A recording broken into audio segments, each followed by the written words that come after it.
How's it going, everybody? I hope you're having a magnificent day. Today we're going to take a look at how I was able to get over 30,000 Capital Peak points this last raid weekend.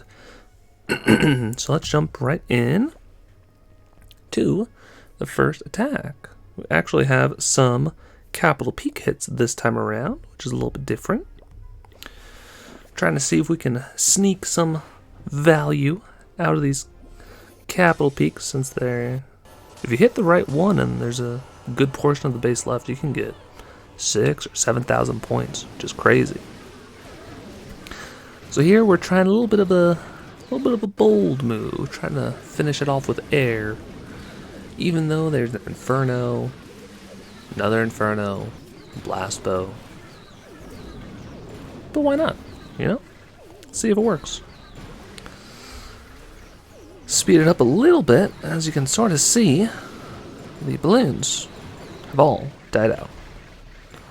So we do get some extra loot. I let these skeletons run for a while since we were trying to get every point available, but we do end up only getting about 4,000 from that one attack, which is a lot lower than average.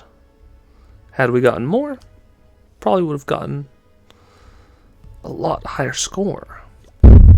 Sorry about that. So here we're going to try and take a look at a Balloon Lagoon cleanup attack.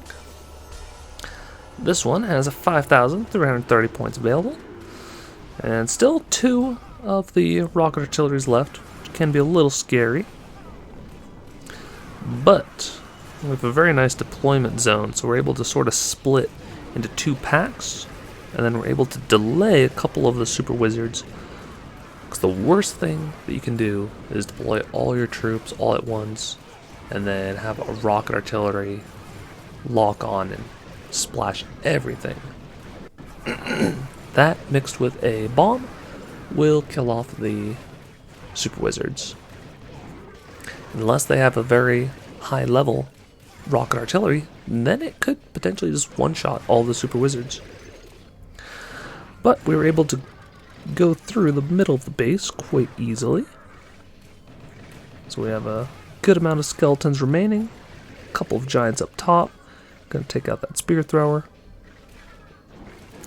And we had thrown, I think, was it us? Or yeah, I think it was us, through the graveyard down on that right hand side to help with those defenses over there. So now it's just cleaning up those other 2 defenses, or trash buildings, but we do get over 5,000 Capital Peak points from that attack. Moving on to the next one, it is another Capital Peak hit. And this time it is a final cleanup. This one has 5,500 points left. A little bit interesting where there really are not any wall sections. So I opt to bring 11 giants. The idea is that if we start over on this right hand side, have the graveyards over the splash targeting defenses, then it should give the giants and the wizards enough time to sort of clear and move counterclockwise around the base. Drop a couple of wizards up top to try and take out all of those defenses. Doesn't quite work out like I was hoping, but oh well. Yeah, we did bring in some balloons as well to take out some of the defenses on the left side of the base. Because there was, I think, 1 air targeting defense and a lot of ground, so got a lot of value from those balloons. So now there's only that 1 Inferno left, and we have a bunch of skeletons. They do die off really, really fast, 2 Inferno towers, so just be careful. You know, the instant damage that the Inferno deals is quite crazy. But when it starts to lock onto a unit, it has a little bit of a ramp up time. So now we're going to be looking at another Balloon Lagoon cleanup attack. And this one is worth almost 6,000. Because there is the 2 centralized rocket artilleries, and we've got this other previous skeleton spell off in the distance, so I try to come in from the top side, see how it works, take out the bomb tower first, and then you notice I'm sort of slowly deploying the troops, because I'm waiting to see where these skeletons go. If these skeletons go down the middle, off to the left side, then everything is grouped together and we're kind of screwed. But since we have one giant and a bunch of the skeletons peel off to the right side, now I can drop those last 3 wizards to help that giant and the skeletons out. And just those 3, they're able to chain together a whole bunch, pick up a lot of value. Of course, there were a bunch of bombs that our wizards hit on the other side, so we only have giants coming around from the left-hand side. We have 2 other super wizards up top. One super low health, barely survived, the other one full health, so we have 2 of the super wizards out of the 3 that were able to survive on the right-hand side, which is nice.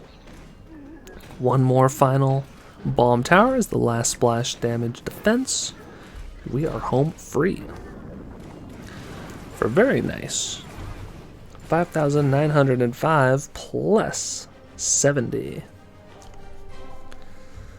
So we have a couple more to show you, if you bear with me.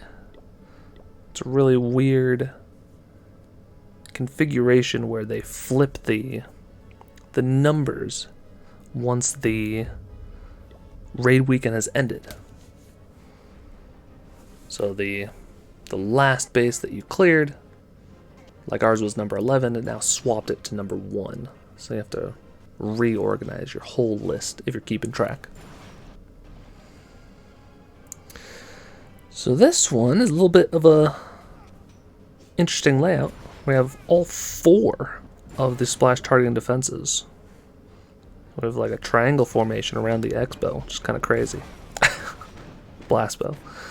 So there's no splash damage on the right hand side besides this mortar. So we send in a couple of Larry barrels to try and take it out. Meanwhile, we have the barbarian and 1 super wizard creating the path so we can deploy for the whole side. Of course, we see like, oh, these skeletons are going to get a whole lot on this side, right? But there's that bomb, and all their hopes and dreams have been crushed, unfortunately. So now we're sort of going in the line approach, but we have mostly 3 packs. We have a couple wizards in the middle that are hanging on for dear life.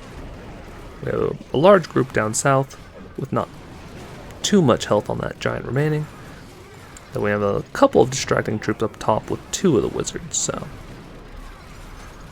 the graveyards did a perfect job distracting all those defenses, and they even got the back end giant cannon somehow. You would think with that much splash damage that they would just instantly die. And then we had that super wizard get that chain value and take out a second one, so we got just over 5,000 from that Builder's Workshop. Last but not least is a Wizard Valley. I've been enjoying this strategy because it's super simple, especially on the Wizard Valley.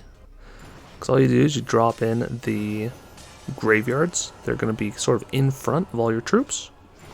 Then you break open the walls down the bridge, and you literally send in everything. Yes, you'll be taking a lot of splash damage, but you'll also be inflicting a lot of damage on the defenses, since the chain wizard lightning spell chains to so many when everything is grouped up close together like this. So we're just trying to make sure that the super wizards are protected. Luckily that giant cannon attacked the giants, and then it got further distracted by a skeleton, so all of these wizards were able to survive. We even got a couple lucky ones that are sort of following the giants. But now on the back side of the base, with all the single target defenses, they are starting to mow down the giants. We also have a pesky cannon cart that starts to distract, and just one-shots the super wizards. So only 4,200 from that attack, so had we gotten more from the first, more from that one, would have had even more points. But thank you so much for watching. I hope this video was helpful. Hopefully you can get a lot more points and maybe be the top dog in your clan. So there'll be a couple more videos on the screen if you want to check them out and learn some more good stuff. And if you want to like and subscribe, that helps me out immensely. Thank you so much for watching. Take care.